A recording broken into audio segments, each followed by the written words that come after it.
First of all, I'd like to welcome everyone to the Nottingham Zoning Board of Adjustment regular monthly meeting.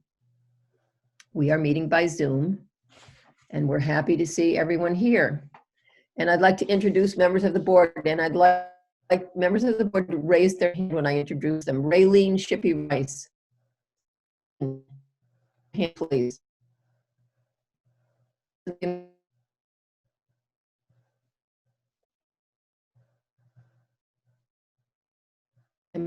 Can you hear me, Teresa?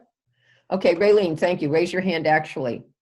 Terry Bonzer, raise your hand, Terry. Terry's a member of the board. Terry Bonzer. Thank you, Terry. Teresa Bascom. That's Teresa, and now I must have to click. Why don't I have, I can't see the other members. Wait a minute here. Okay, we have Peter White. Could you raise your hand, Peter? And then I myself am Bonnie Winona McKinnon. I'm the chairman of the board. Joanna Aaron Darchek is our clerk of the board. Joanna, would you raise? And then Kevin Bassett is often a seated member of the board. His discussions, he's a regular.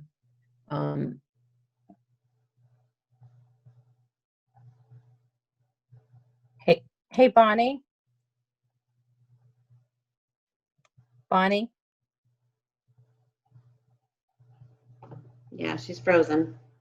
Yeah, I think she keeps going in and out and making weird sound. Yeah, I'm hearing it too. Can you hear me now?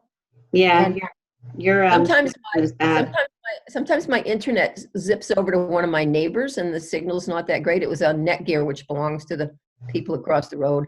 I switched it back to my own. Okay. So hopefully that'll be better. Yes, hopefully. Okay, so is everyone fine? Moving forward. So on our agenda tonight, the first thing is a public hearing. And when we hold public hearings, we listen first to the applicant, and then we listen to anyone who's here as an abutter or a member of the public to support the application and the applicant. Then we listen to people who are in opposition to the application. We also listen to any members of the public, and then we give the last word to the applicant, again, who may need to address anything that's been brought up by abutters or members of the public. So that's how we will proceed. Tonight, we're hearing case number 20-005-VA, an application from Langdon Construction LLC for a variance request from Article 3, Section 5 of the Nottingham zoning ordinance to allow the frontage subdivision application to proceed with the Nottingham Planning Board without a hydrogeologic study, where the ordinance stated one shall be required. By one, they mean one study.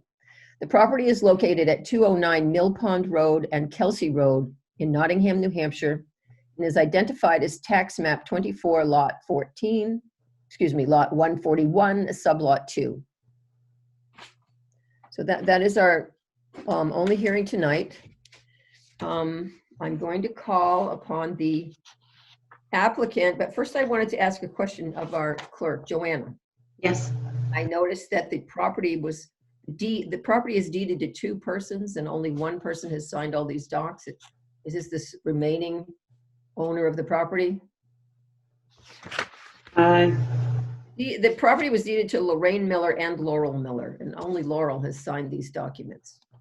I don't know if Lorraine is deceased or why hasn't she signed any of these documents?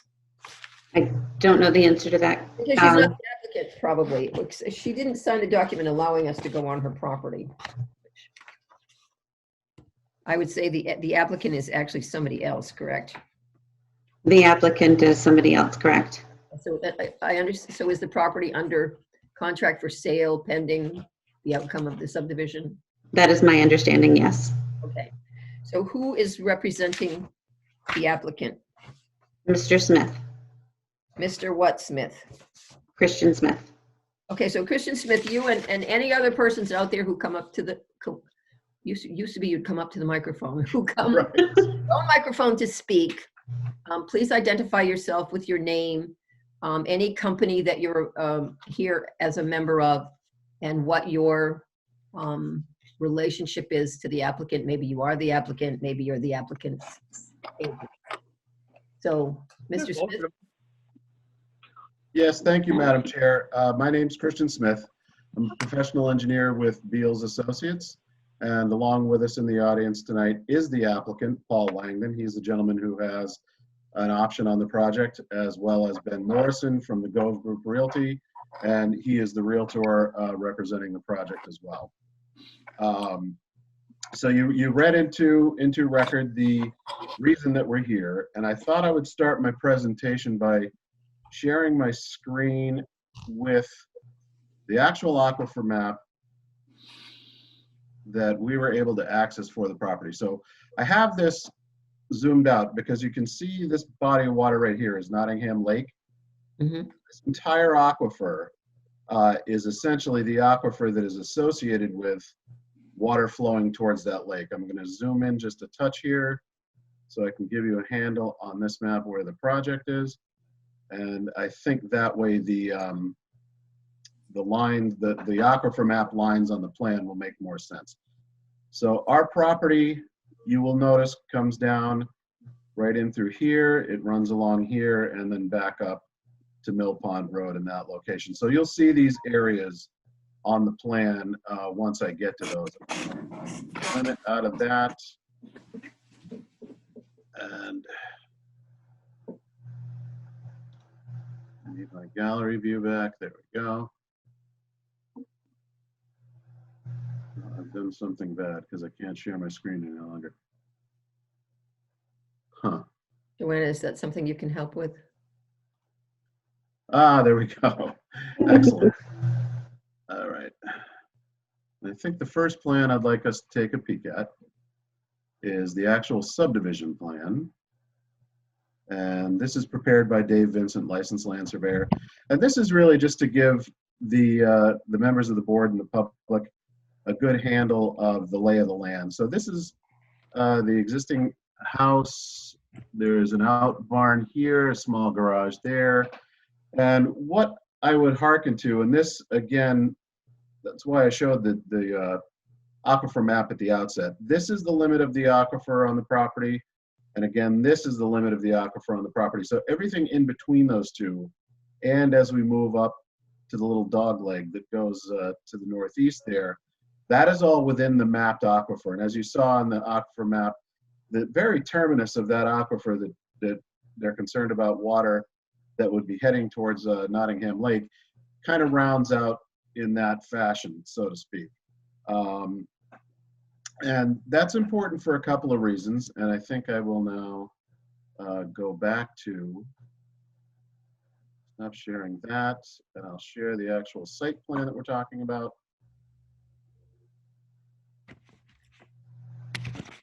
Here. Okay, so this will give you a better handle of you know what we've done for work out there. We have had soils delineated. We've had obviously the wetland features delineated, which you can see with the marshy symbols in the middle of them. We've done test pits. One of the interesting things that I wanted to point out to the board is all of these test pits that we've done, the only pits that actually fail either the 24 inches to 24 inches to seasonal high water table or 36 inches to restrictive layers, which is specific to town septic regulations, are shown in red here, and they all fall within the aquifer district. The best pits we got were actually outside the mapped aquifer. So I think what we're looking at here is this is the very tail end of some very general aquifer mapping, and very likely due to the soils that we found in these pits, the fact that there are wetlands on site, the fact that we actually discussed this with a geotech from GeoInsight, and as he's looking at the lay of the land, he said that very likely groundwater is running away from that aquifer on this property as opposed to in the direction of it, just based on ground topography. So we felt that it was warranted that we try to move forward with a variance to that specific caveat in the ordinance, because number one, it's extremely expensive, but most importantly, number two, we are actually upholding all of the other criteria for aquifer zone subdivision design. In other words, we're having 3-acre lots here as opposed to the minimum 2. We will be designing the septic systems as though they were in the aquifer, even for those ones that are not. And we're assuming 3 of these lots, we can actually get the septic systems outside of the mapped aquifer, which on our plan is this dashed line that's labeled here. Maybe I'll bump that up a little so you can actually read it. So this area is out of the aquifer. So the replacement system for the existing house would fall outside the aquifer. We do have 2 good test pits outside the aquifer line for lot 2, so we're confident we can get that one. And again, these are very close to the aquifer line, which is here, and we're fairly confident we can get another pit. And we will certainly endeavor to do that and design at least those 3 house septic systems outside of the aquifer zone. So with that, I know you all have my arguments to the variance criteria. We can go through those in whatever depth you see fit. But I just wanted to kind of give you a lay of the land and kind of what got us here, looking for some zoning relief for this proposal. So at this point, I would like to allow any members of the board to ask questions, because they might have seen things on your plan that caused them to say, hey, what about this or that? So if you could Sure. keep the plan back up, and then I'll recognize any members of the board who wish to address. You only spoke about 3 lots and the test pits for 3 lots. Could you do aren't there 5 lots total? Mr. Smith, I can't hear you. About those is because the other 2 lots are completely contained within the aquifer, the mapped aquifer zone, and we would not be able to get those septic systems outside of that. But again, we're going to design all of these based on the criteria of the town as though they were all in the aquifer zone anyway. So it's perfectly legal to have a septic system within an aquifer zone. Oh, sure. That, and the whole point of the hydrogeologic study is to determine the nitrate nitrogen at the property boundary for many of these lots. And where do you get nitrogen on a subdivision? It's from the septic system, unless you're on sewer. So, and as I discuss in detail in my arguments for the 5 criteria, Mr. Langdon uses exclusively enviroseptic tubes for the septic systems. He's got great installers, and those systems at the bottom of the sand bed of the actual septic system, you're finding 10 to 15 parts per million. It would be absolutely extraordinary if any of these wound up at 5 or greater at the property boundary based on the soils that they're having to infiltrate through. And that's kind of minimal. Yes. Yes, just try to remember that we are not engineers, so you're kind of educating us as we go along. Yes, ma'am. I apologize. I will be more clear in the future. Thank you. Just act like you're teaching a bunch of non-engineers and non-septic designers and non-installers, except for Terry. We do have one member with that expertise, and we do have one engineer on the board, but I'm not really sure what kind of engineering Kevin is. Civil engineer, Kevin? Yes. So, so 3 of your lots are 3 of the lots basically have septic systems outside the aquifer zone, and 2 have within the aquifer zone. However, it's perfectly logical to assume that you would be designing septic systems that are perfectly adequate to be within an aquifer zone, which of course the Division of Environmental Services would be scrutinizing and approving, correct? That's correct. Does anybody else on the board have questions? Joanna, do you see any hands raised? Because I can only see a couple screens here. Okay, yes. Right now I see that Peter White and Kevin Bassett. Oh, Kevin, yeah. Peter, White, and Kevin. So we'll start with Peter. He's first on the list. So Peter, I'm unmuting you now. Oh, thank you. I still have the map in front of me. I can't see anything else, but Do you want anyways, me to take that down, Peter? No, no, leave it up, please. It's a good Okay. visual. so I just want to make sure that was okay. But how much does it cost for a hydrogeologic study? We're told it's about $15,000. And the reason being is they've got to drill wells up gradient, they've got to drill wells down gradient, they've got to monitor them for a certain period of time so that they can then map the groundwater flow direction and come up with a transmissivity. And even on the maps that we were able to find specific to this mapped aquifer, this is in the lowest transmissivity, and I think it was under 500 square feet per day, which is basically the lowest criteria you can have for an aquifer. And just a question about the test pits. They were done in November? Let me remind myself. I'm looking at them right now, Peter. Yes, they were done 11/26/2019. Do you think there would have been a different result if they were done in April or May after a wet spring? Oh, absolutely not, because we don't, I mean, we log water if we see it in a test pit, obviously. But, you know, the things that we're looking at are really the soils profiles within those test pits.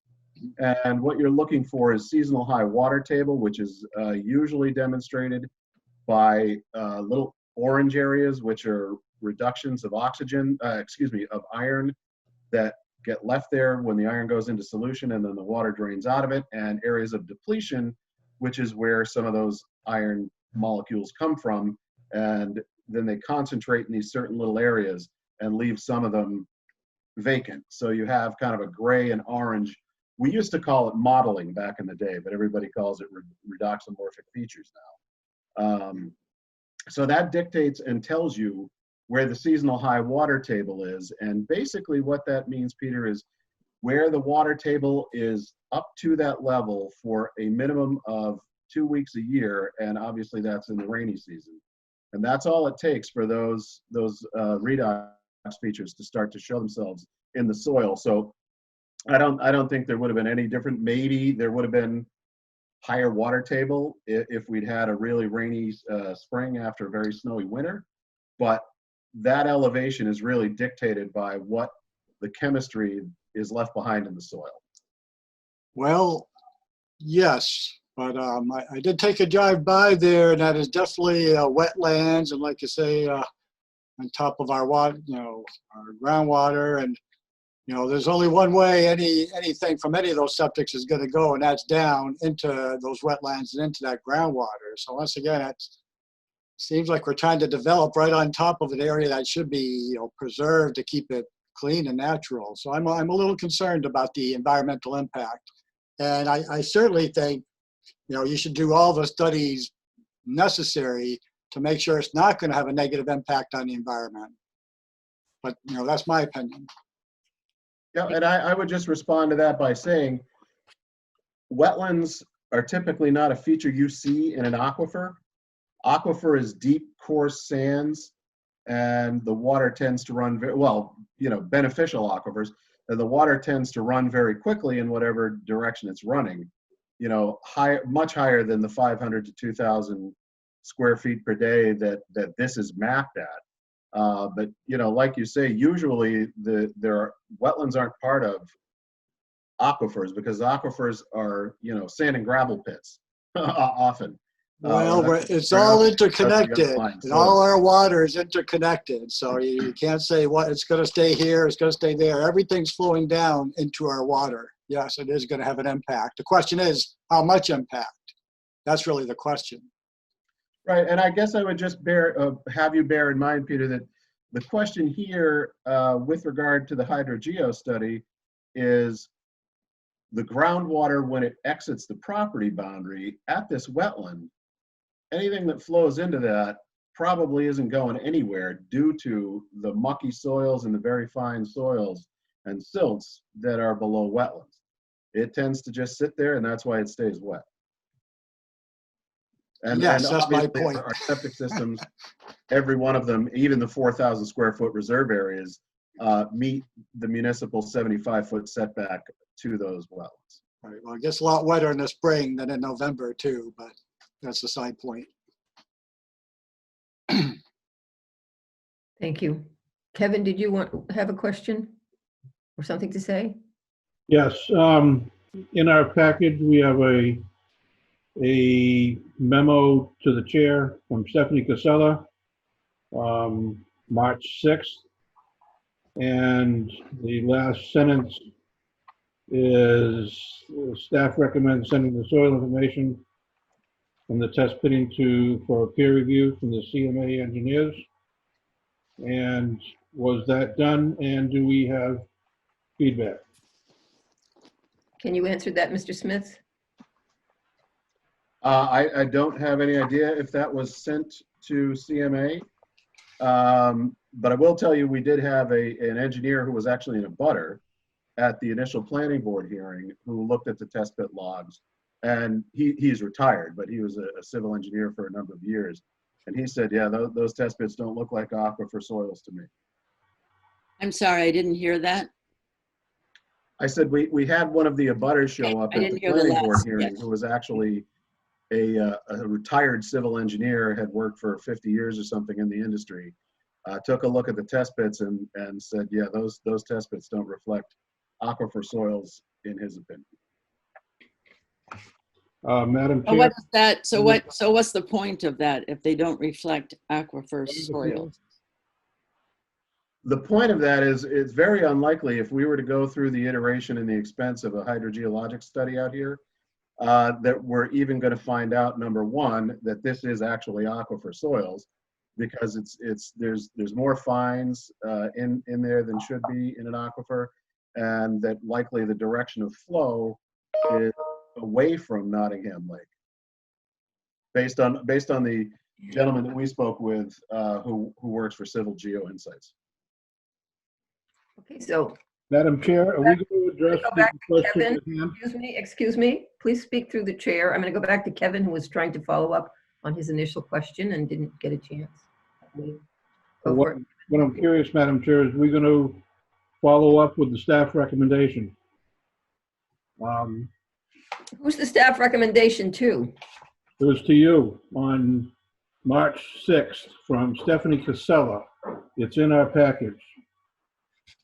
And I'm just wondering if we're going to ignore that recommendation from staff, or should it be completed before we take a vote? Is it in this packet that's? Do you know if that was completed? I've not heard of it actually, and I don't see it in my packet. If Teresa were sitting next to me, she would find it. Is it in the stapled together packet? Is that the packet you're referring to? Which is the applicant's, or is it a separate letter? It's a separate letter. Again, Joanne, you can find it. It's on the webpage. The subject, Because I don't see it in my packet. variance request for subdivision at 209 Mill Pond Road, unless this is not correct. And I'm kind of wondering how Stephanie Casella got involved. Did somebody explain that to me? Yes, I can. And I can share the memo. I apologize for not including. Yeah, I don't have it, Joanna, that I can find. Yeah, I can share it with the board right now on the screen.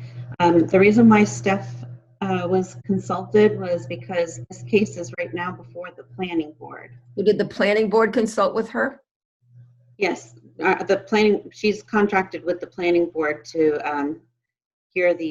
hear all of the subdivision cases, and this is a subdivision case before the planning board, and the planning board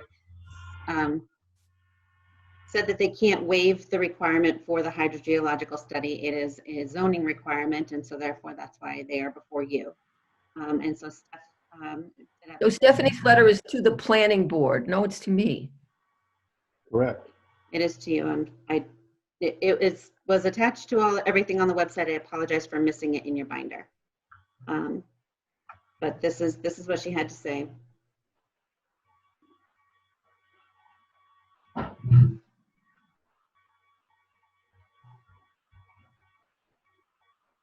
Hold on a second, Raylene, I'm finishing reading this.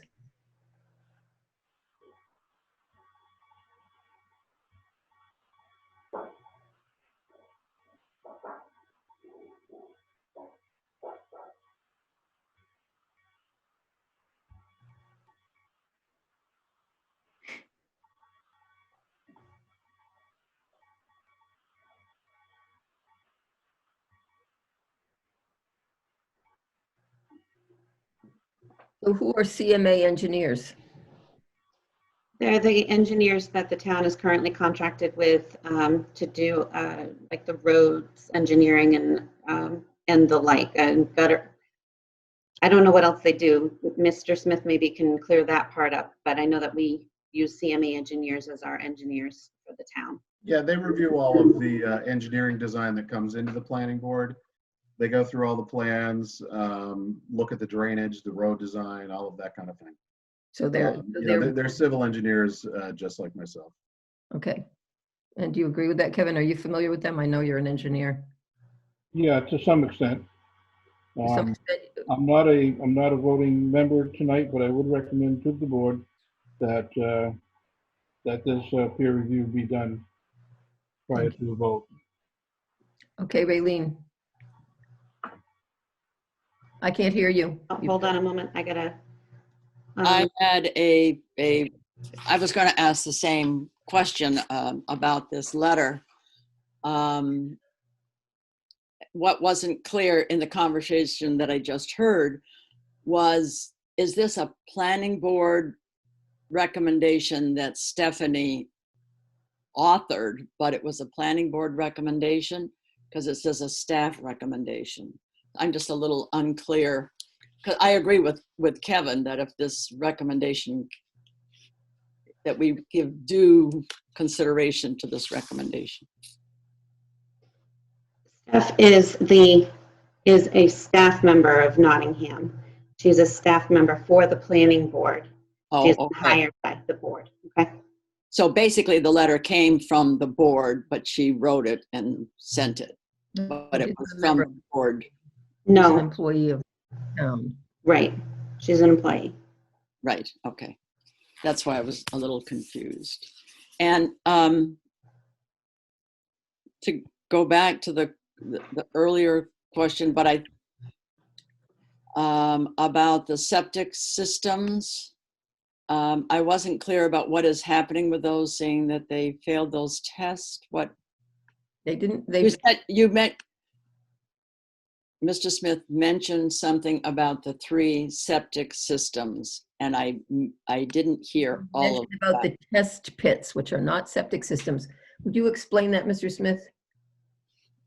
Yeah, what I was saying about the 3 septic systems, Raylene, is that there are 3 of the lots which we will be able to construct the septic systems completely out of the mapped aquifer zone. 2 of the lots we will not, because they're encumbered by it. Does that answer your question? Yeah, okay, that was what you were saying, was that because I heard you say something about the septic systems, and I wasn't clear what your point was there. So it's just that they will be outside. And then you said that the runoff, or whatever the technical word is, would be away from Nottingham Lake towards is there a river that goes right along there somewhere? No, we're not talking about surface water. We're talking about the direction of flow of groundwater. Right. Yeah. Deep water. And that was the summation from the gentleman who is a hydrogeologist who we consulted with from Geo Insights, and his looking at the property, that was his initial take as to right. But he didn't do any testing or anything. He didn't do any testing or anything. No, he did not. Looking at what? He was looking at the soils pit logs, and he was looking at the topography. The topography of the property? Yes.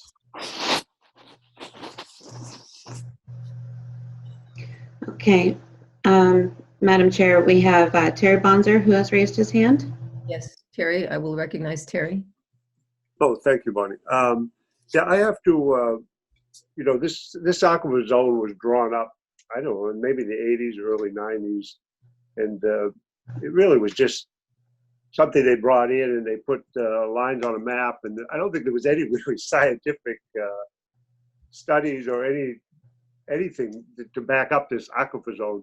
I agree with Mr. Smith that this is not really an aquifer zone here. The soils do not, they're just not deep enough. They're not, over toward Nottingham Lake, that's more of an aquifer zone. And I believe the reason the water is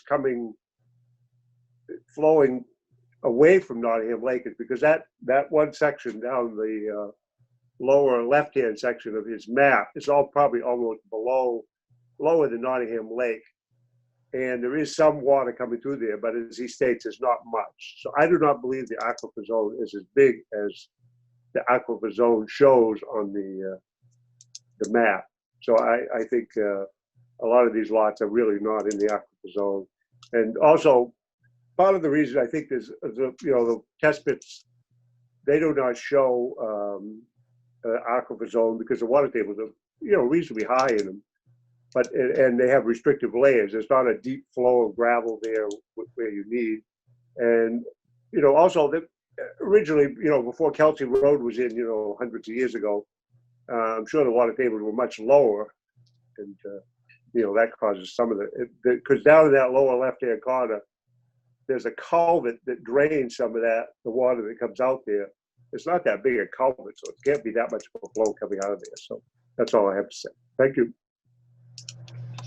Okay, we have Paul Langdon who is ready to speak. It's the applicant, right? Yeah. Yes, hello, can you hear me? Hello? Yes, we can.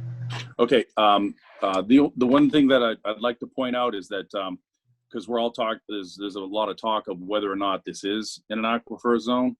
We're not asking it not to be treated as if it were not. We are designing this as if it already is. So the study, no matter what it says, won't change our application to the planning board. We are designing this subdivision saying, okay, we're going to take the aquifer into full consideration and design this subdivision as if we already knew it was. We're not here to deny it. We're here to simply say, the study isn't necessary because we're already designing the subdivision as if it were in the aquifer itself. So that raises a question in my mind, which is, what's the purpose of the hydrological study? Is it to That's our question. Subdividers to design their septic systems to fit in an aquifer zone? Can anybody answer that question? Kevin, can you? Mr. Smith? Yeah, essentially what the hydrogeologic study, the crux of why the municipality has it done is because, as I mentioned earlier in my presentation, they want to look at nitrate and nitrogen levels at the property boundary or potential for that from the new construction. And they limit that at 5 parts per million. As I say, the types of systems that Mr. Langdon uses in his houses or for his houses, you're almost there by the time the water gets to the bottom of the leach pad. Which is long before it gets to the property line, you mean?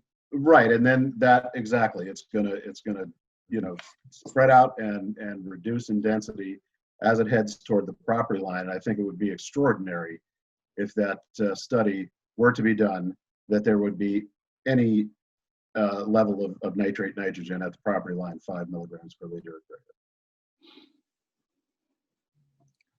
I can see Raylene's hand raised. Is she the only one with her hand raised? Okay, Raylene?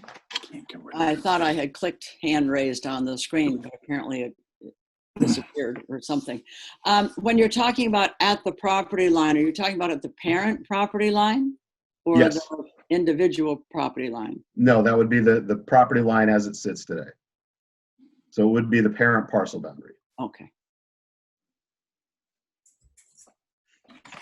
I think the property line as it exists on this paper is theoretical at this point until it's approved. Okay. Teresa, you've been raising your hand by a hand wave. Are you wanting to speak? Okay, hold on. Okay, go ahead, Teresa. She's still muted. You're still muted. You can unmute. There you go. Is that better? Yes. A couple of things. One, it sounds like the hydrogeological study wouldn't show much of anything at this point because there's only one septic on the lot, and it's the one that goes with the house that's there already. So I don't know how that's going to make much of a difference, at least not the way I'm understanding it. And number two, as both Mr. Langdon and Mr. Smith have said multiple times, it's not going to change anything. So all they're looking for is not to have a study when it's not going to be changing anything. They're not looking for a waiver from meeting any of the requirements that would go along with it being within the district. They're just looking to not have to put out the expense of completing a study that is in fact not going to change the way they're doing everything anyway. And number three for this board, just understand that our saying they don't have to, if we should, saying they don't have to do the hydrogeological study does not mean everything is going to go through. They still have to go through the planning board. And that's where all of the other stopgaps will be put into place, is with the planning board. We can do one of two things with this. Say, yes, they have to do the hydrogeological study and deny their application, or say they don't have to and approve their application. That's all we get to say and do. Everything else is up to the planning board, not us. Which raises a question, Teresa. What? Which I will address to you regarding the letter from the woman at Stratford Regional Planning, Stephanie, which is recommending to us that we require a review of the soil data. So am I correct, Mr. Smith, that 3 of your lots would have septic systems outside the aquifer as it's mapped? That is correct. So really only 2 lots would be impacted. and none of those from what he showed had failed test pits, right?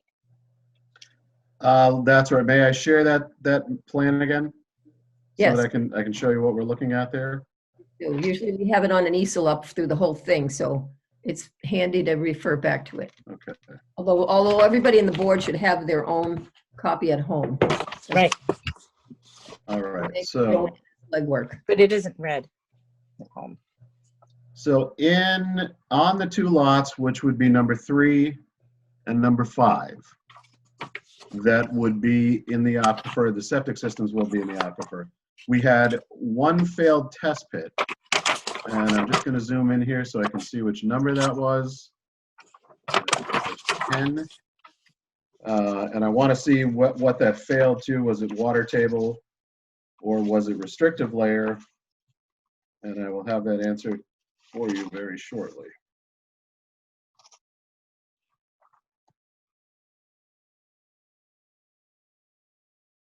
It actually failed on both counts. The seasonal high water table was 16 inches, and it had a restrictive layer at 26.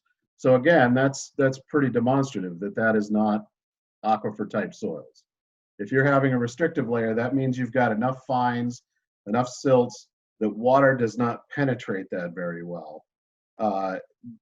That's just not, typical for an aquifer soil profile. Because again, these are the areas of land where folks sited gravel pits back in the day because the sand was beautiful and coarse, and water ran very quickly through it. There are typically very, very deep water tables in those aquifer soils. Just to reiterate a couple of quick points. Did that answer your question, Madam Chair? Yes, it did. It answered my question, but I would like to ask, Kevin, who's not seated on the board, but is someone whose opinion on these issues I respect, if he thinks, given the test pit data that we've been shown, which will be the criteria used for designing septic systems or something better. I mean, I'm suggesting that you could do more test pits if you wanted to.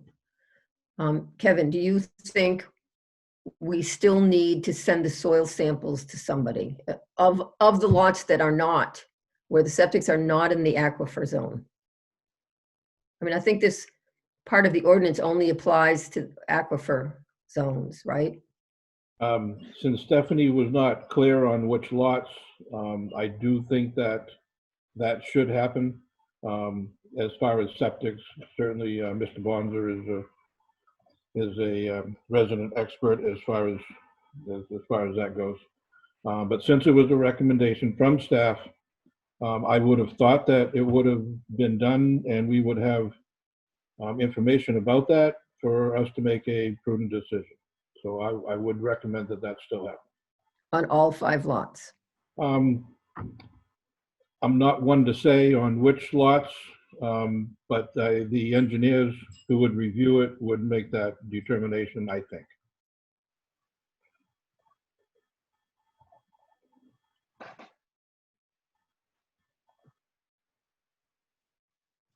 Does anyone else have anything to say on this topic? Peter White has his hand raised. Yeah, thank you for pointing that out because I cannot see everybody. I can only, like, I couldn't see Teresa. I didn't know she had her hand up. And Peter, so they move around depending on when you speak, then you might get in a different place. Right. So Peter's unmuted. Go ahead. You were Hear me unmuted. now? Hello? Yes, we can now. Yes, well, my concern is that it looks like they're putting a subdivision on top of a wetlands. And once again, anything that has to do with protecting the environment, I think we've hopefully have learned to trust the science and not listen to a bunch of opinions. Everybody's opinion is just that one thing. I think we need to get more scientific information. I think the minimum we need is this hydrogeologic study. And I'm hoping the planning board's gonna take a very close look at the location of this subdivision. It's right in the middle of a wetlands. It's right next to Nottingham Pond. It's like, it doesn't look like it was meant to be developed, but I know there's money to be made or whatever the reason is. But I think we need to do every study possible because there's definitely going to be long-term damage to the environment. The question really is how much, and how much are we going to allow? thank you. We have 2 other people with their hands raised. I don't know who was first. Do you, Joanna? Yeah, it scrolls them as is. So Terry Bonzer's next. Go ahead, Terry. Yeah, I just wanted to say, this is actually, a very good piece of land in Nottingham. It's not a wetland as Peter described it. As far as the test pits, I mean, we're just here to they're asking us to waive the study. I think the planning board in their, when they do the subdivision, could easily send these test pits over to, and I think they probably will have review by the town engineers. So that's all I have. Okay, and then Raylene is also, I've unmuted you, Raylene. Yes, I was just wondering about procedure. Would we need to have the engineers, the CME or CMA engineers review before we made the decision about the hydrogeologic study, or is there no relationship there? Is it a 1-2, or just that we need to make a decision about both, but they're not sequential? I interpret it as them recommending that we require a review of the soil data. So I would say that would have to happen before we do anything if we do that. All right, that was my assumption, but I wanted to check and make sure. Thank you. So does anyone else wish to speak? So. Madam Chair, Christian Smith is ready to speak. Christian Smith is the applicant? The engineer. Yeah. Oh, Christian Smith. How could I forget you? It's the Caribbean that's blown me away. You're back. And I would just suggest to that, I mean, you know, CMA engineers, they have the same degrees, the same professional engineering license that I have. And if you look, Stephanie actually references the engineer, a butter, who also discussed that the test pits revealed soils that are not consistent with an aquifer zone. I don't think having a third engineer look at the test pits and say the same thing and put us off a month on a vote here is really time well spent. That's just my personal opinion.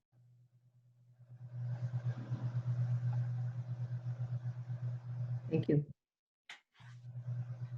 So the next phase of the process would be for you, Mr. Smith, if you're doing the entire presentation, to go over the 5 criteria. I know that you presented it on paper, which you're required to do, but we also make you go through the list and read it into the record and read it to the board, or you can expound on any of it that you wish, or read it as presented. Entirely up to you. Certainly. Thank you.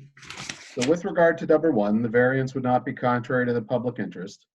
Our position is the variance would not be contrary to public interest, as the septic test pits did not reveal actual aquifer soils, which are deep, coarse sands and gravels, with very deep or no water table. The only test pits that failed the local 24-inch water table argument or the 36-inch depth to a restrictive layer fell within the mapped aquifer on the property. So I've gone over that. I don't think I need to expound on that. The spirit and the intent of the ordinance is observed, and we feel that that is observed, as the soils do not concur with what would be expected in an actual aquifer, and the septic system design standards for the Aquifer Protection District will be observed in the actual designs for these buildings. And finally, as many septic fields as is physically possible, which we understand there are 3, will be constructed outside of the mapped aquifer district on the parent parcel. 3, substantial justice is done. We feel that it is done as the homeowner and developer will be able to subdivide the parcel within the standards of the zoning ordinance and the aquifer protection ordinance specifically, without the time and cost of a hydrogeological study as defined in Article 3. Number 4, the values of the surrounding properties are not diminished. In fact, we believe that the rehab of the existing home and the construction of new homes will actually likely improve and increase property values. And we actually heard from a couple of the neighbors at the planning board hearing that they felt the same thing. Then we go on to number 5, literal enforcement of the provision of the ordinance would result in an unnecessary hardship.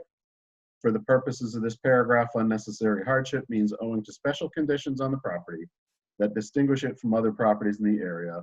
And no fair and substantial relationship exists between the general purposes of the ordinance provision and the specific application of that provision on the property. So the general purpose of the cited code is, again, to prove that nitrate nitrogen does not exceed 5 milligrams per liter at the parent property boundary. The fact that the developer uses enviroseptic tube leach beds, which is the source of the nitrate nitrogen from subdivisions, which results in levels between 10 to 15 milligrams per liter at the bed bottom, it would be extraordinary that any such hydrogeological study would show any concentrations of nitrate nitrogen higher than 5 milligrams per liter in the groundwater at the parent parcel boundary. Small Roman numeral 2. The proposed use is a reasonable one. The proposed use is allowed in the zone, and all other aquifer protection district standards are being upheld, e.g. 3-acre parcels. We're going to design the septic systems as they would be required if they were within the aquifer zone, etc. And then finally, B, if the criteria in paragraph A are not established, an unnecessary hardship will be deemed to exist if and only if, owing to special conditions on the property that distinguish from other properties in the area, the property cannot reasonably used in strict conformance with the ordinance, and a variance is therefore necessary to enable reasonable use of it. My position on that is the area of the mapped aquifer on the parcel is the outer limit of the aquifer associated with Nottingham Lake, which, by the way, we are actually quite a distance from. We have reviewed the area with a hydrogeologist, and it appears, in his estimation, that groundwater flow would likely be and is actually opposite the direction of the lake itself. As mentioned above, the soils on site are not demonstrative of aquifer soils. And finally, the study would not likely provide any additional information from which to judge the application and proposal. Thank you. So are you done with your presentation, Mr. Langdon? Yes, And- Madam Chair. Pardon? Yes, yes. Okay, now I would like to ask if there are any members, any abutters or members of the public who wish to speak in opposition.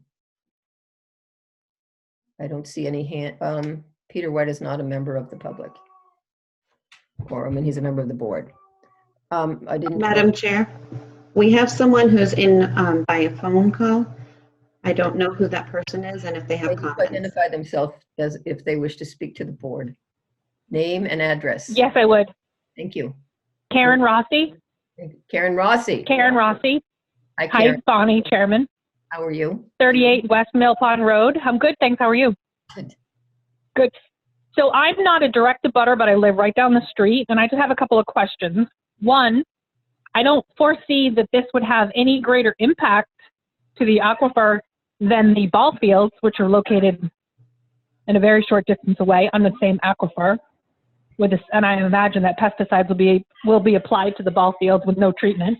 And number two, it doesn't seem to me, they've said that they're going to design all the systems to meet the requirements.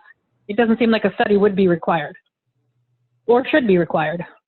It's an expense that's going to be put on to the people purchasing the lots that is unnecessary expense, in my opinion. Thank you very much. And that's it. I happen to know Karen Rossi. I know where she lives on Mill Pond Road. And she actually is the code administrator for the town of Lee. So she's a very knowledgeable person. Thank you, Bonnie. You're welcome. Thank you. I forgot you lived nearby, Karen. Yes, I do. And it would be nice to clean up for the neighborhood to get that property cleaned up and some value added back to the neighborhood. I think it would be an asset to the neighborhood to have this. Absolutely. Yes. Thank Yep. you. Not only financial for the owner, but for the surrounding abutters. Thank you. Is there anyone else in attendance who wishes to speak in favor or in opposition to this application? Peter White's hand is raised.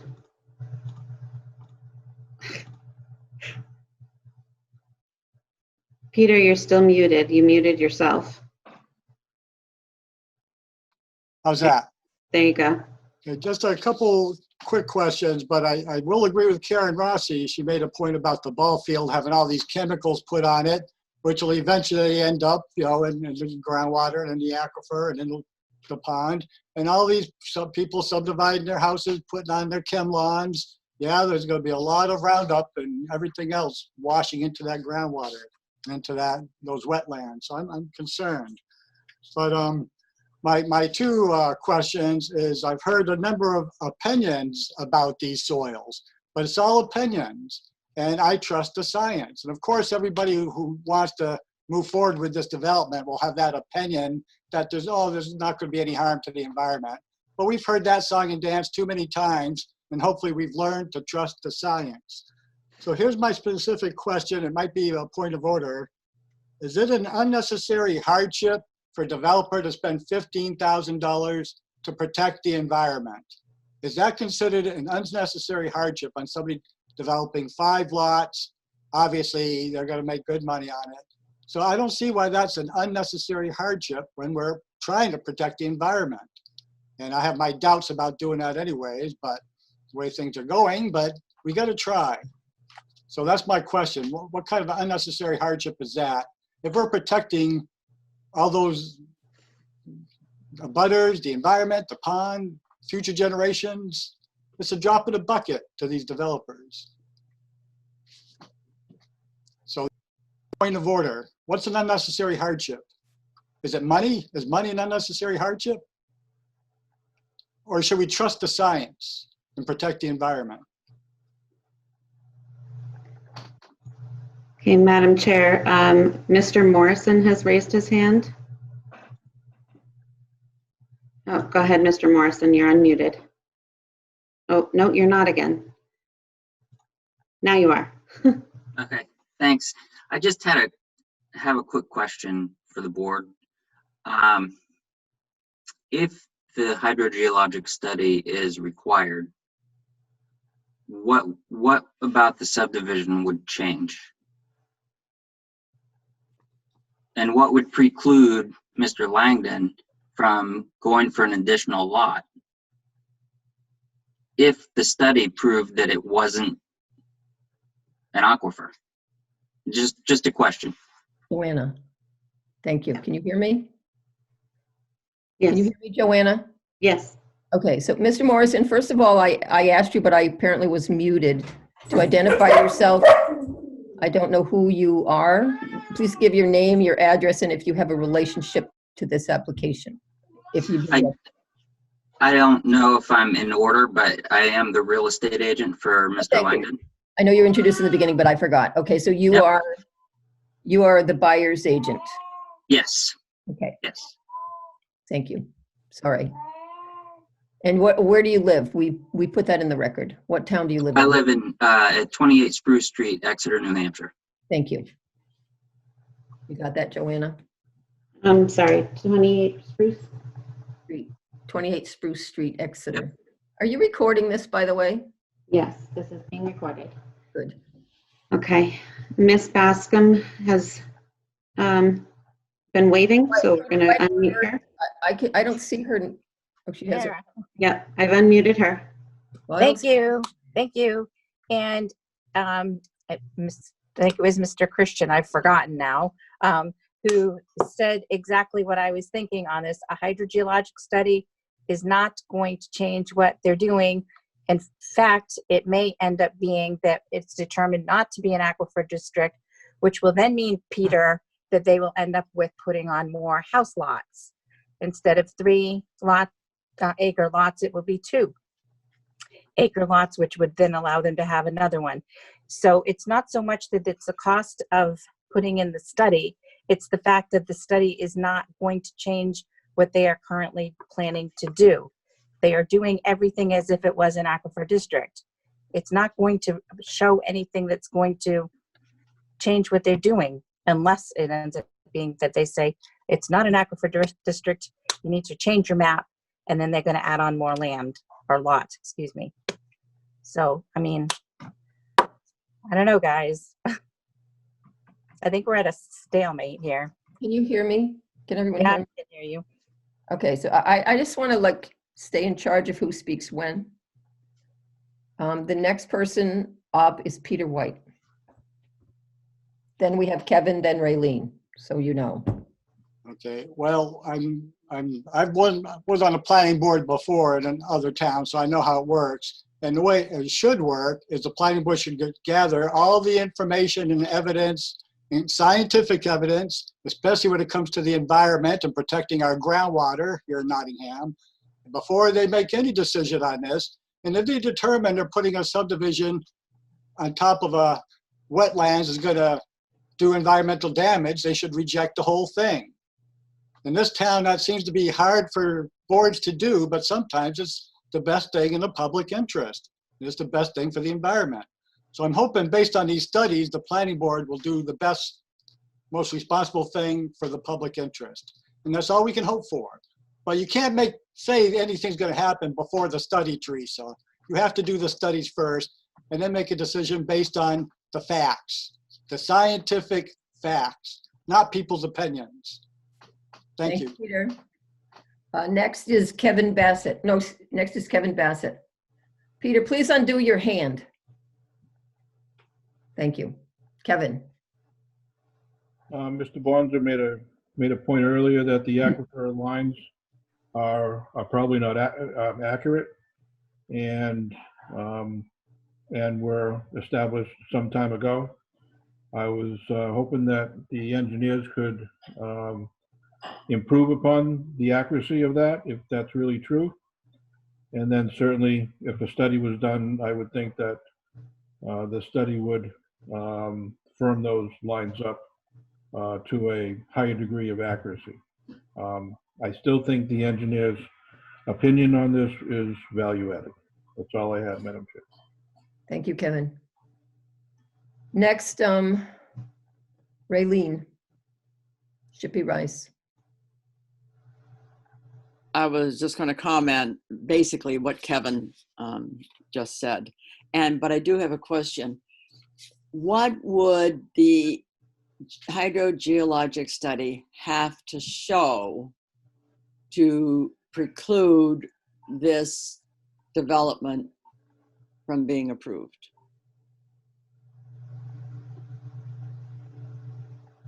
Mr. Langdon, can you answer that question? You had your hand up before. Christian can answer that Christian? better than I can. Yeah, essentially, the study wouldn't preclude the Right. project from being done if their model, when they looked at the aquifer, they looked at the groundwater flow direction, they looked at the transmissivity of the groundwater beneath this property.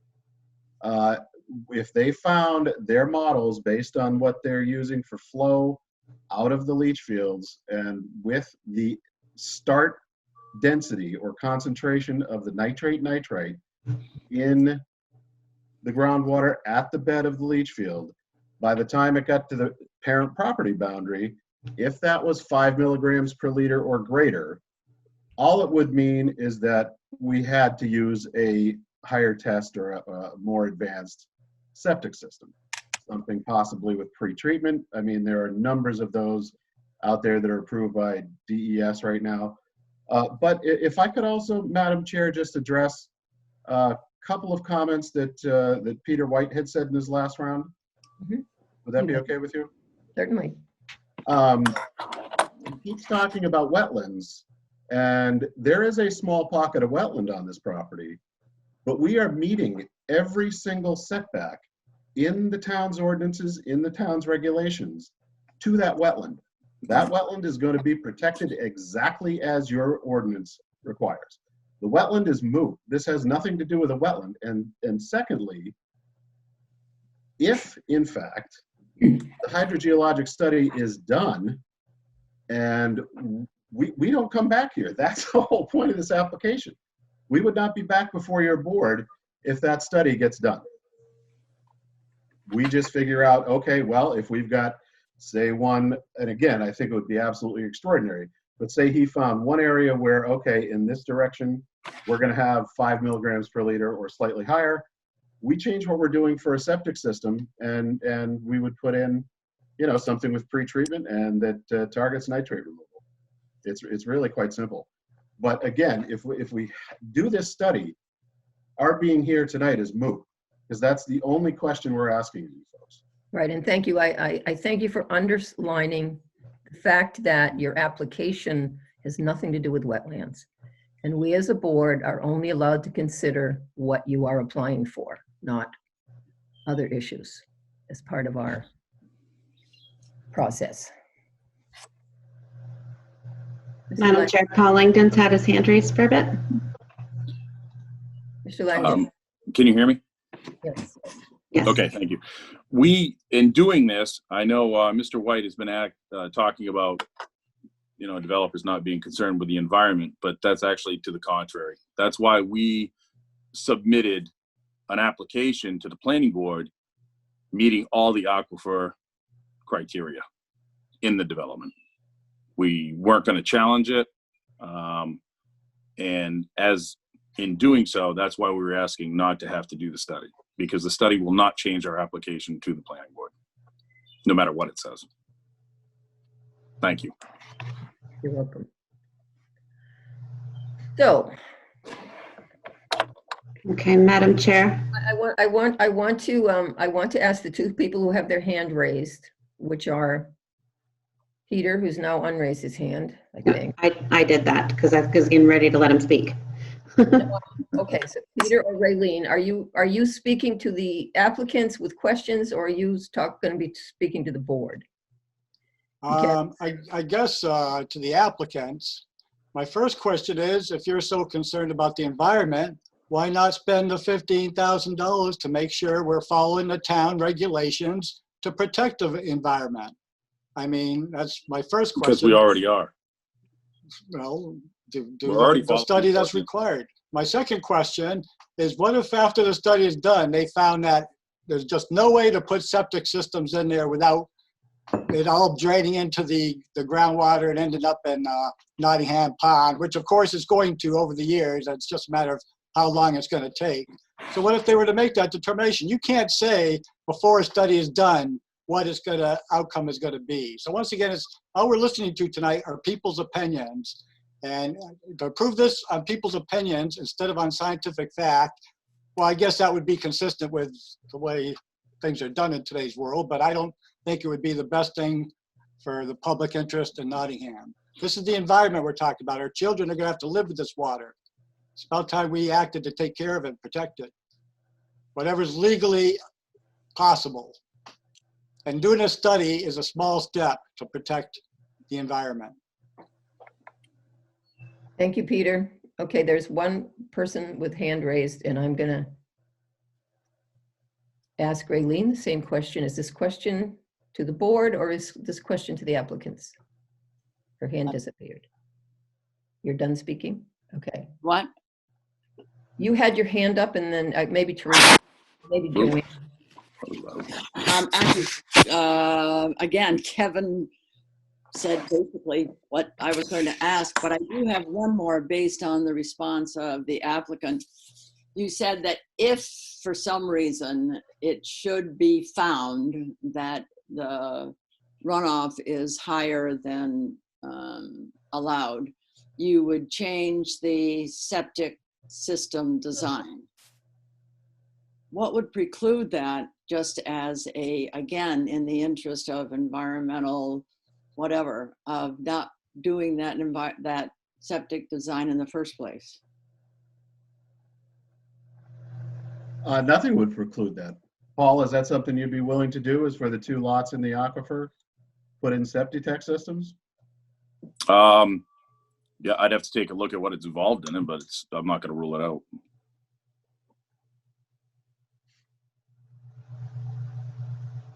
Okay, so. Did anybody hear me? Yes. Yeah, we got Oh, you. okay. I'm sorry. I heard you. It was not really an answer, and I don't know that. I was just wondering, had you already thought about that when the whole issue of the hydrogeologist came up, whether you'd already thought about, well, we could put in these 2 septic systems, which might solve the problem. And if you had thought about that, what the decision was based on, that's all. And apparently you hadn't thought about it, and The reason, oops, sorry.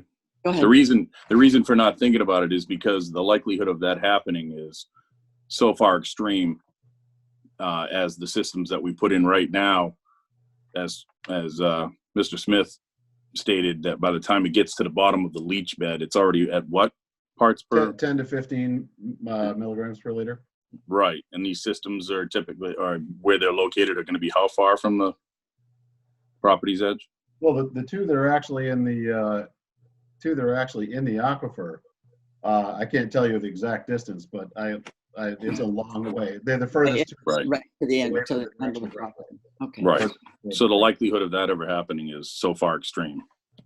I guess I just never considered it because of that, because the science is there. That is science. The soil scientists that looked at the test pits, the wetland scientists that flagged the wetlands. This is all based on science.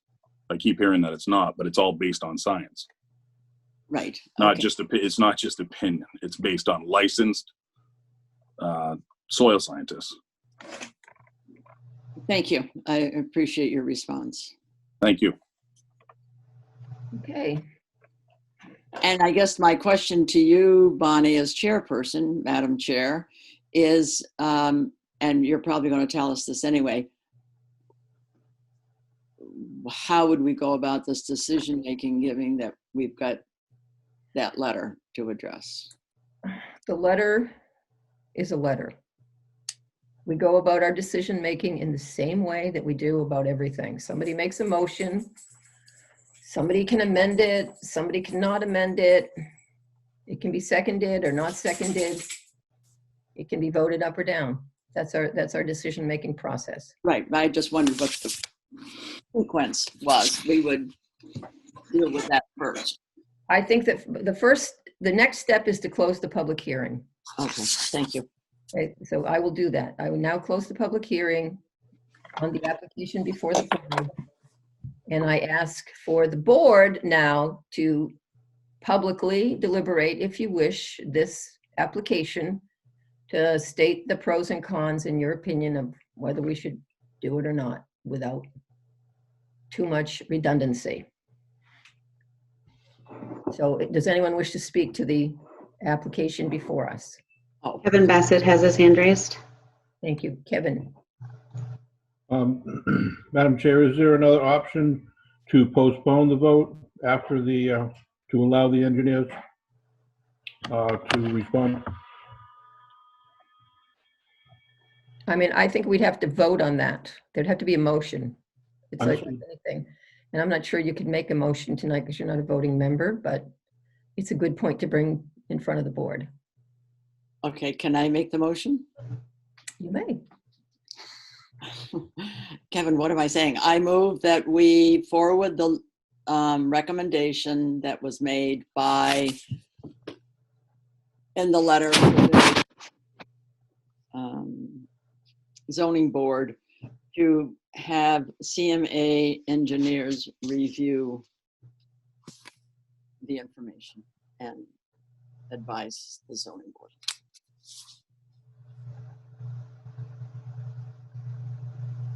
Could you repeat that, Joanna, please?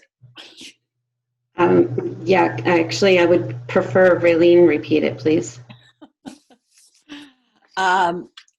Yes, I don't know that I can repeat it verbatim, unfortunately. You don't have a copy of I the- move that we follow the recommendation made in the letter submitted to the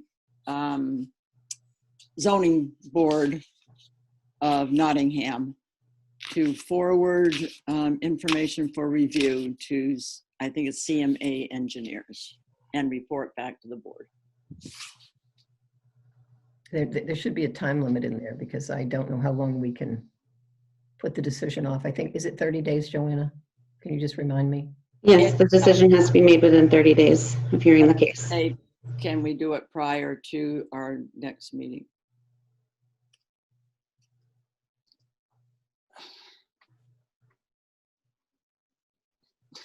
I think she still has the floor, Peter, if you just be patient a little bit. That is within 30 days.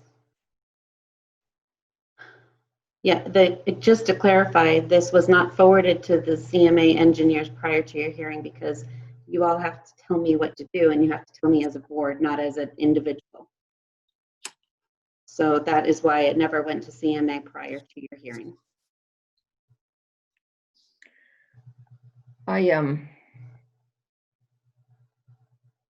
Is there a second? Second the motion. Thank you. All right. All those in favor of putting off a decision on this case tonight and submitting the soil data for review to CMA, who are the town's road engineers, please raise your right hand. Can we please do a roll call vote, Madam Chair? Because I can't see Raylene. I'll vote first. I'm the chair. I vote against it. I vote nay. Peter, you're next. I thought the chair was supposed to wait till everybody else voted and break a tie. But anyways, I vote for the motion. Highly irregular process. Raylene,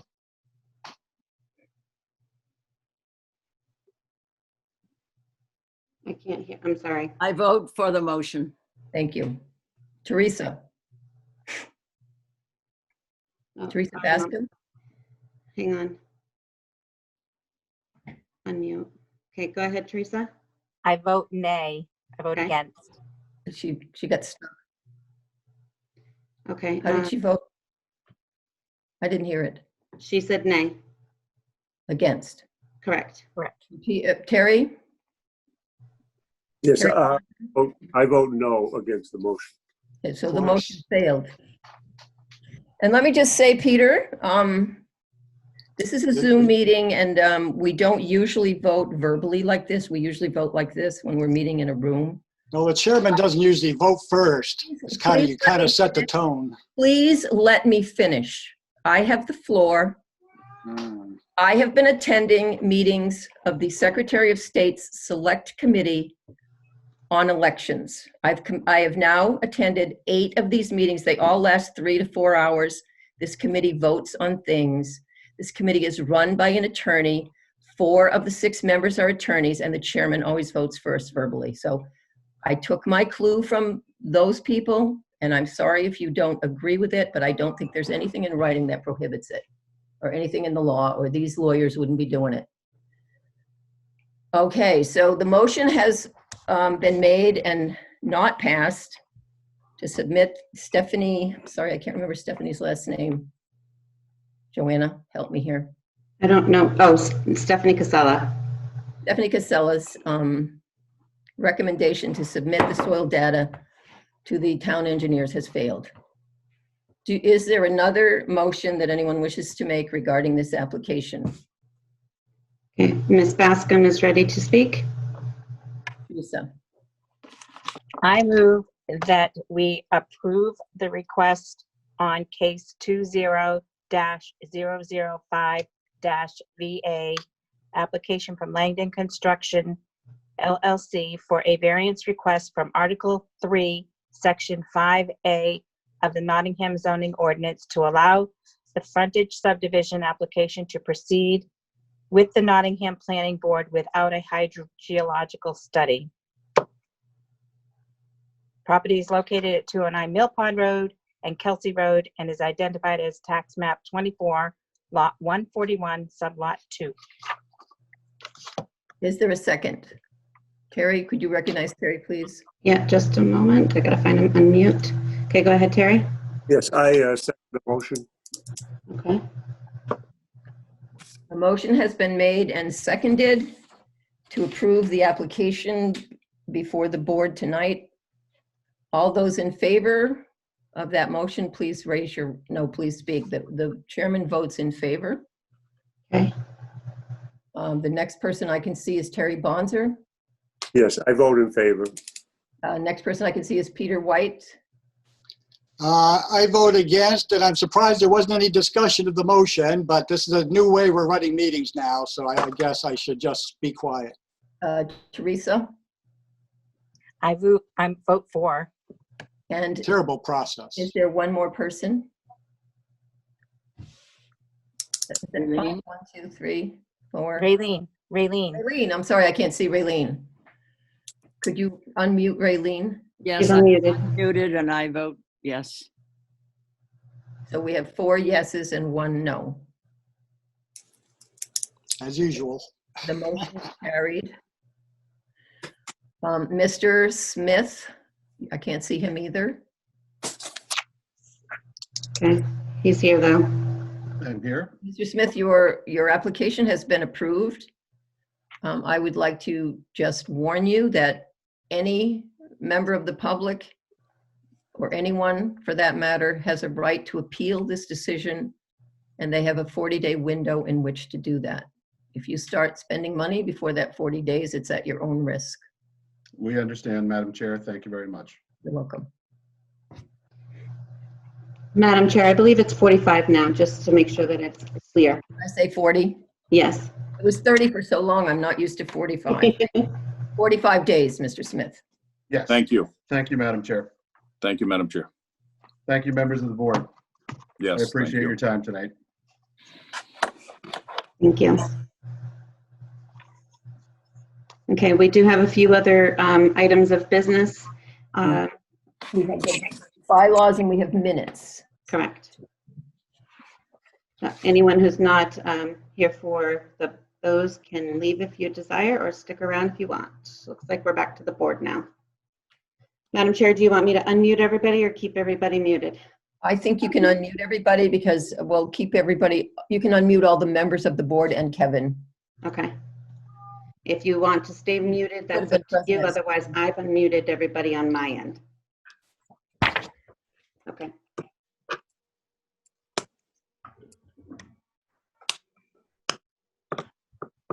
Madam Chair, you have the floor.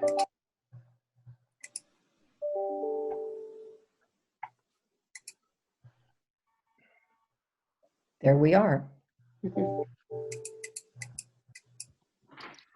Well, we saved that developer $15,000. Good job. Peter, The environment, what did we cost it? would you Who like to? cares? Who cares? That's not on the agenda at this point in time. What, freedom of speech? Well, anyways, that's once again one of those decisions.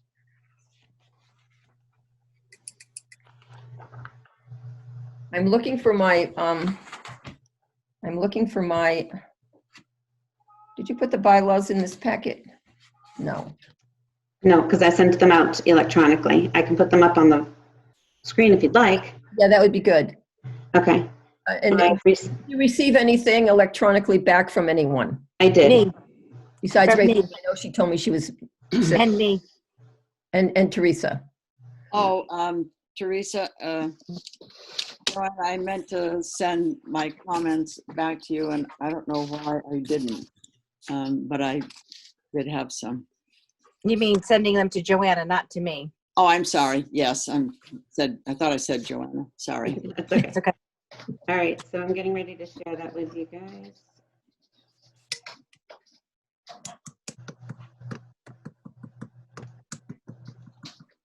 Okay. So one of the changes was to delete date adopted so that we can put the new date. The other changes were editing his and her to say their or themselves. Here's another one. Instead of saying absent, him or herself, saying step away. Saying the member. So instead of saying 144 hours, let's put it in more clear terms of 5 business days. And that was it. These are now Raylene's suggestions, or these are both? No, these are the original. I haven't made my suggestions So, yet. those are my suggestions. Okay, thank you, Teresa. I was just trying to see whose suggestions those were. So Raylene, it sounds like you had some other edits. Yes, I did, because in looking at the gender neutral language and seeing that we are a town organization, a governmental organization, it seemed to make sense to make the language according to some of the current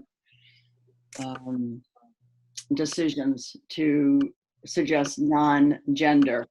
And non-gender says to avoid him, her substitutions. So I just made where you had under item officers, item 1, you had, or what is on my paper is his, her, was to say a person and affix a personal signature in the name of the board. Okay, rather than the word there, which No, rather than the word him, her. Correct. Well, I already made a change to that though, Raylene. And I sent that out to the board, and the change was to This, there. I Change took it to there. When did you send that out? 3 days ago. Because the one I have is the one I took off the website. I took off the email that you sent us. I am sharing the website's one, so I'm not sure. So you have there, yes, but even there is, there's suggesting, I don't feel strongly about it. I'm just raising it I as. think my English teacher would take opposition to calling him or her there. Right, so That that's doesn't why usually I mean just plural, changed it to a personal signature. Okay. Then it remains singular instead of. Madam Chair, do we want to go through this line by line again, or do we want to submit, have Raylene submit her recommendation. That was my question. And take it up next time, you mean? Yeah. Okay. How many changes do you have? Let's get that one down first. Okay, I have the one on that one. I have one under meetings, item 2. I have one under item 3. No, I have 2, 3 under item 3.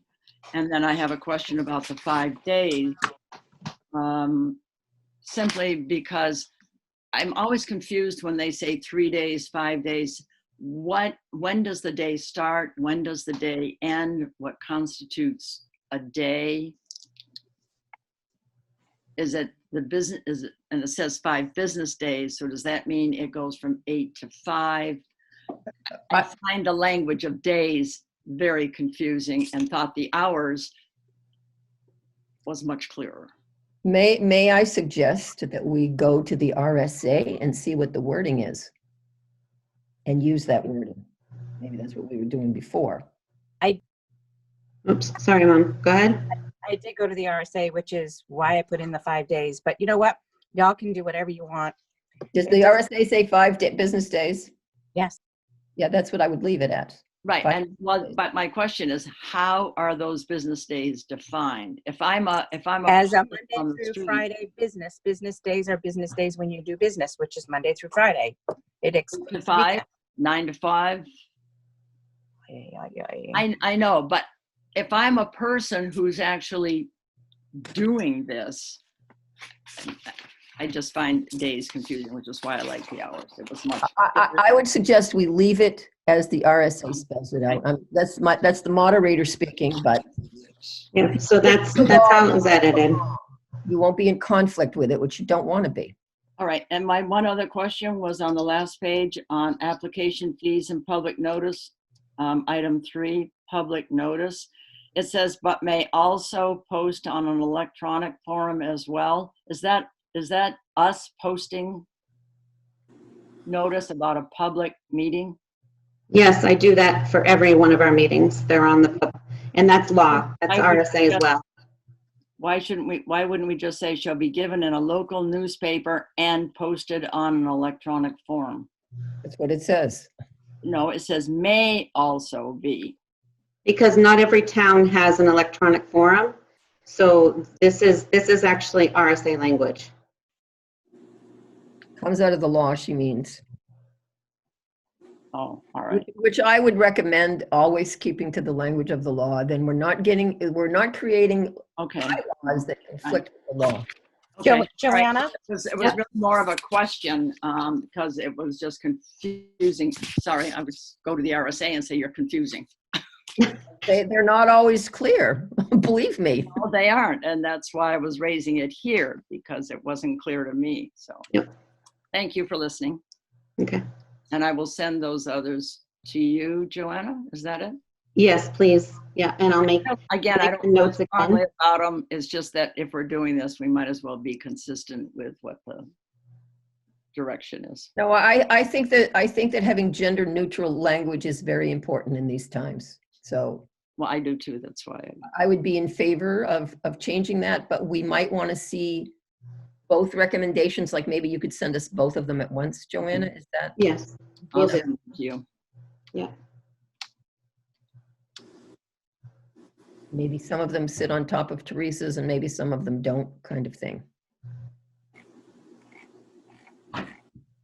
So we're going to postpone voting on amending the bylaws until our next meeting. Is that correct? Is everybody on the same page about that? Yes. Okay. And then we just have minutes, correct? Staff board members update minutes, January 21st, 2020 and April 21st, 2020. Can I speak first because I have the staff board members update line before Oh, we yeah, go? okay, please do. I want to get the will of the board. As of right now, we don't have any cases for June. If we don't have cases for June still, hold on, let me see.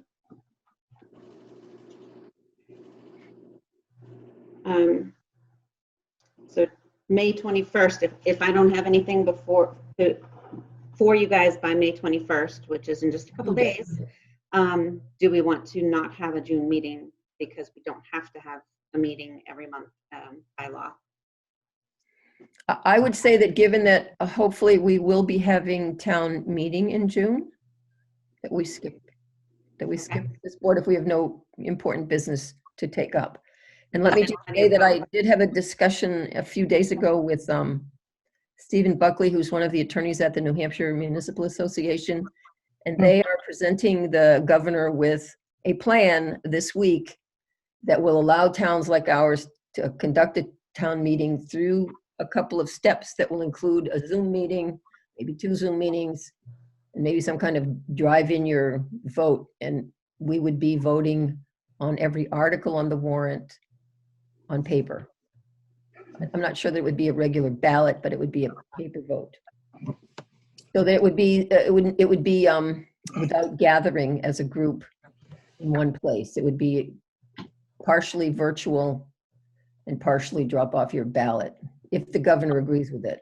But they were hoping to have a decree this week from Governor Sununu, which was good news to me. Like, yay, hopefully I don't have to postpone the meeting again, because we still can't meet in groups. And even if we could, there are a lot of people who wouldn't want to come. Okay, so is anybody against not having a meeting in June, or is that the census? No, I'm for not having a meeting. I For agree. having a meeting.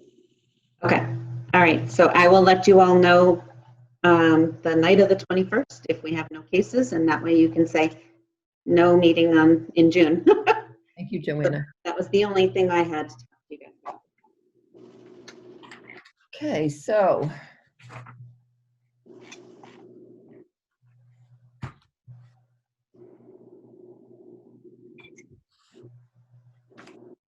It's minutes now, right? Yes. minutes. So Joanna, could you kind of spearhead this too?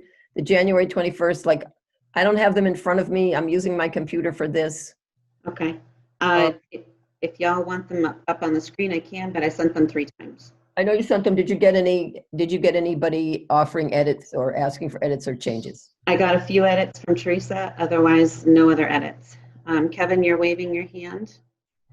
Go ahead. Yeah, just a typo on 11 and 21, Bassett with 2 T's.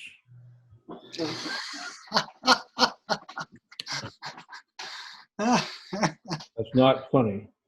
Well, they should know by now. I'm sorry. It's just a tip of the iceberg to me. Would you entertain a motion, Madam Chair? Do you want to take these two? Let me ask a question first. Okay, so you received some edits on both of these sets of minutes or just the January ones? I received edits on both sets of minutes. And did you send those edited? Yes, I did. Okay, I just want to make sure that the ones that we reviewed were with the suggested edits. Okay. So yeah, so I will entertain a motion now on the minutes, unless anyone has anything to say about them. Anyone ready to make a motion? Oh, first of all, Joanna, could you please tell me the January minutes were the 5 regular members of the board present? We should take these differently because we might have had different board members there, and you shouldn't vote on them if you weren't present. Okay, just a moment. Let me pull them up. You weren't there, Bonnie. January. So Bonnie was there. Says Yeah. that she was there. So January, Bonnie, Teresa, Terry, Peter, Raylene, and Kevin. Everybody was there. It was the next month that I had the COVID. It said that I was seated for Bonnie on line 11. All right, did I miss I something? mean, by Bonnie, not for Bonnie. You weren't the chairman, were you? Teresa would have done Sorry, it. I clicked on the wrong one. I think Teresa might have chaired that meeting. No, not January. That's what it January says. 21st, nobody was seated. It was just a regular board, correct? Correct. On my copy, line 11 says alternate seated and voted. voting. Kevin Bass. January 21st? Yes, Did, unless I have an old copy. And who are the Wait, other, and wait, who are was the other Peter- members, Kevin? what, was Peter unseated for a reason? He's been unseated before. I don't have my minutes in front of me. The Peter was, members present were Teresa, Terry, Peter, Raylene, and myself. Okay, I have January Members 21st up absent. on the screen right now. It looks like you were there and maybe there was a case that you didn't. I it don't was know. his own case, I think. And line 11 doesn't show. Oh, line wait, 11. you know what it is? Kevin, you were involved in this case, so you stepped aside, you were out, and then you were being allowed back in, right? Isn't that what this is saying? I don't have the text that you have in front of me. Okay, I don't know why you have a different set. So this is the January 21st, as you can see at the top. Yeah, you're not unseated at all there. Well, the first case was Kevin's case. Right. It was continued. So I think what happened is then somebody had to leave, maybe. Didn't Kevin come back on the board? Or either that or somebody's. Okay, If let me he's a- ask the questions. Which of us, was anybody not present on the 21st of January? No, No, everybody everyone was was. there. And let's all vote. And we approve the minutes for January 21st, 2020 as written and having been amended. Do I have a second? I'll second it. A motion has been made and seconded to approve the minutes of January 21st, 2020. All those in favor? Actually, we're going to do this by roll call. The chairman votes yes. Terry, you're next. Yes. Teresa, Yes. Kevin, Abstain. Raylene, Yes. Peter, No.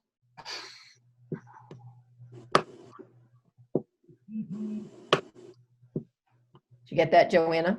I did, thank you. Okay, so Okay. the minutes have been approved. The next Of course. set of minutes, the date of the next set of minutes is, tell me somebody, because I can't find the paper. April 21st. Thank you. And The I April have, 21st meeting. Can you Yeah. put those up? Yeah, there it is. there you go. So it looks like 1, 2, 3. Peter was not present. Kevin was an alternate and an applicant. But we still had a quorum. So everybody is entitled to vote if they wish. Do I Except for have- Peter. Except for Peter, who was absent, correct. Is there a motion? Is there any discussion about these minutes, first of all? Anyone have any? Kevin, I can see you waving your hand, but I can't see everybody. So if somebody wants to speak, Joanna, would you keep an eye on them? Because I can only see Peter, White, Teresa, and Kevin right now. Okay, They're not across Line, the top anymore for some reason. just a clarification on line 99. It reads, currently, he has cleared the land of trees. And in fact, currently, he has started clearing the land of trees. Of the trees. So you want to add the words, he stated that currently he has started clearing instead of cleared, correct, Kevin? Correct. You object to that change? Please make it, Joanna. will do. Does anyone else have any comments or changes they'd like made?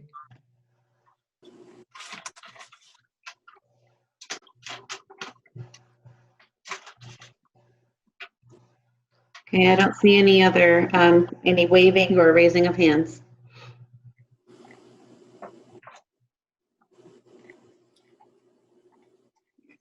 Would you like a motion, Madam Chair? Would love one. Madam Chair, I move that we approve the minutes for April 21st, 2020 as amended. I'll second that. A motion has been made and seconded to approve the minutes of April 21st, 2020. I'm going to ask for a roll call vote. The chair votes in favor of the motion. Terry? I vote Yes. Teresa? Yes. Kevin? Yes. Raylene? Yes.